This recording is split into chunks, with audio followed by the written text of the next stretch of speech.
Bismillahirrahmanirrahim. Assalamualaikum warahmatullahi wabarakatuh. Halo teman-teman, apa kabarnya? Semoga semuanya sehat dalam lindungan Allah Subhanahu wa Ta'ala ya. Amin. Oke, ketemu lagi dengan Miss Mai di tema 7, indahnya keragaman di negeriku. Oke, sebelum kita mulai pembelajaran kali ini, alangkah baiknya kita membaca doa terlebih dahulu ya. Yuk, kedua tangannya kita angkat ya. Bismillahirrahmanirrahim. Rabbi zidni ilman, warzuqni fahma. Amin. Ya, di tema 7 kali ini yaitu indahnya keragaman di negeriku. Oke, perhatikan gambar berikut ya teman-teman. Di sini ada gambar berbagai macam pakaian adat dan rumah adat. Ya, yang akan kita bahas kali ini yaitu subtema 1. Kita akan membahas tentang keragaman budaya dan upaya pelestariannya. Keragaman suku bangsa merupakan salah satu kekayaan bangsa Indonesia yang harus kita syukuri. Wujud dari rasa mensyukuri keberagaman tersebut adalah selalu menjaga kesatuan dan persatuan antar sesama suku bangsa yang ada di Indonesia.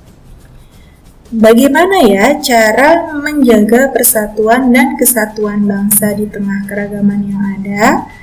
Ya, yang pertama adalah bersikap saling menghormati dan menghargai perbedaan.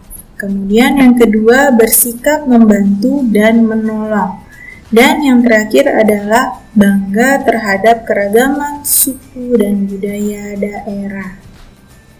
Keragaman yang ada di Indonesia menjadi kekayaan bangsa Indonesia dan potensi bangsa. Lalu, apa saja ya teman-teman faktor penyebab keragaman masyarakat Indonesia? Yang pertama, yaitu faktor letak strategis wilayah Indonesia, yaitu berada di antara Samudra Hindia dan Samudra Pasifik. Indonesia juga berada di antara benua Asia dan benua Australia. Letak strategis tersebut menjadi Indonesia berada di tengah-tengah lalu lintas perdagangan.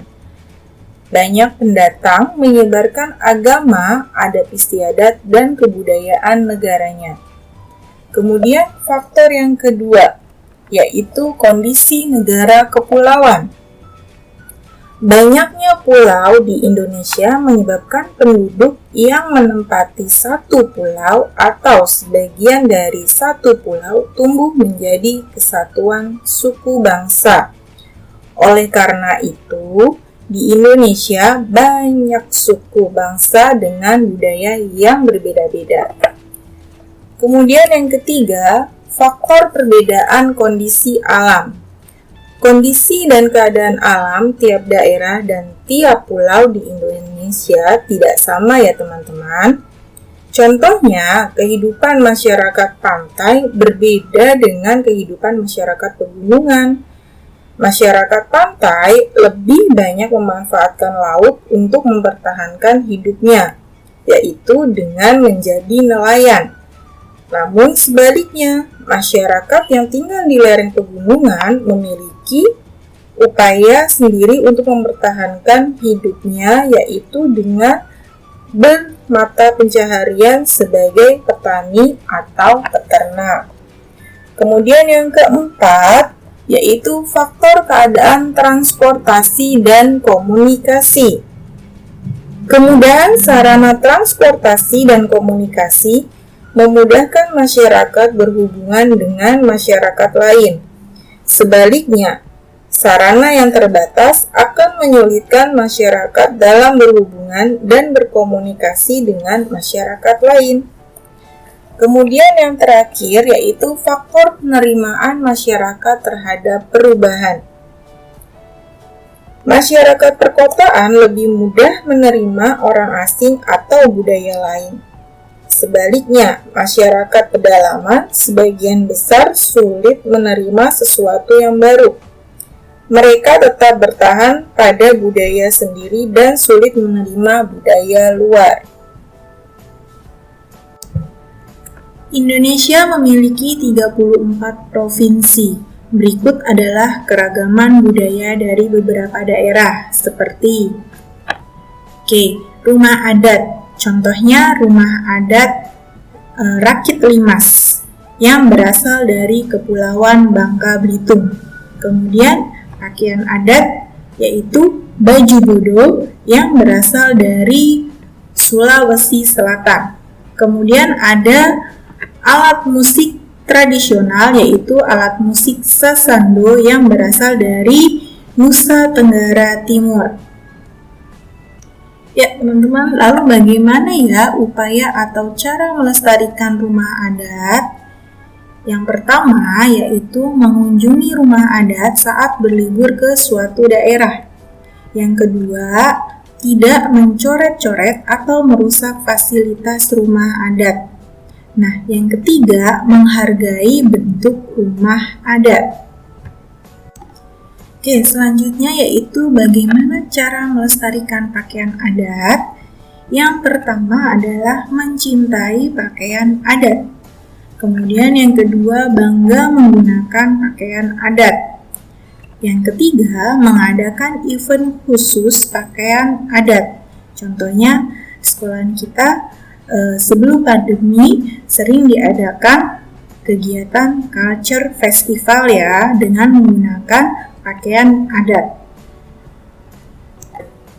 Lalu bagaimana ya cara melestarikan kesenian daerah? Yang pertama yaitu menghargai kesenian daerah.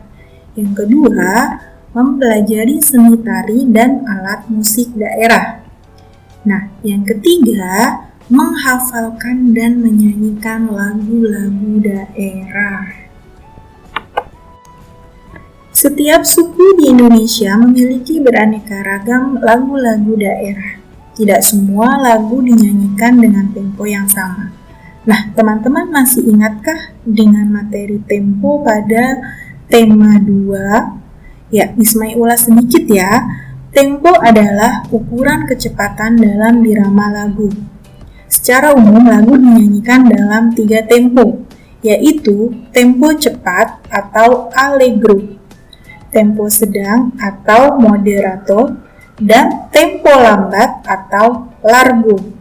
Salah satu lagu daerah dengan tempo sedang atau moderato adalah lagu Apuse, yang terkenal dari daerah Papua, yang menceritakan kisah perpisahan seorang cucu dengan kakek dan neneknya karena sang cucu akan merantau ke negeri seberang.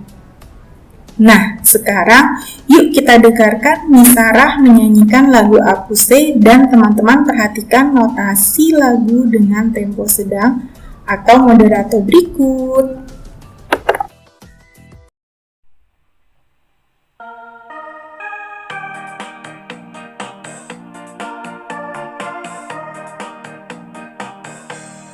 Apuse okandao yarabe sorendoreri uflenso paninema bagi pase.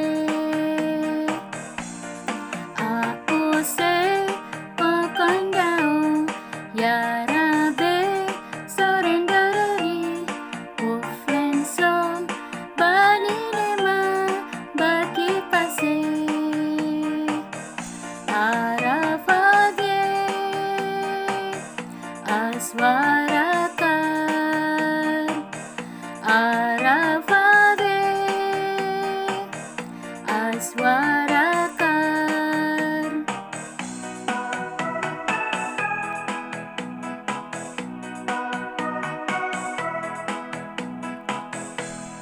Apuse kokondao yarabe sorendoreri uflenso paninema bagi pase.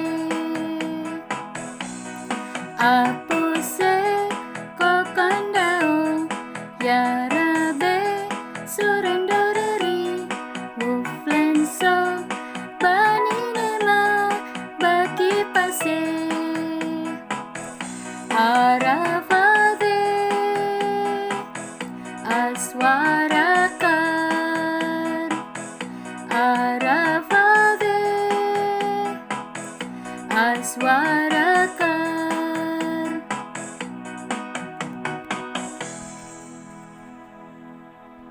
Oke teman-teman, tadi kalian sudah mendengarkan lagu Apuse yang telah dinyanyikan oleh Misarah. Dan kalian juga sudah menyimak pembelajaran yang saya sampaikan dari awal sampai akhir. Nah, untuk tugasnya kali ini yaitu yang pertama, menyanyikan lagu Apuse sesuai tinggi rendah nada dan tempo sedang atau moderato melalui voice note.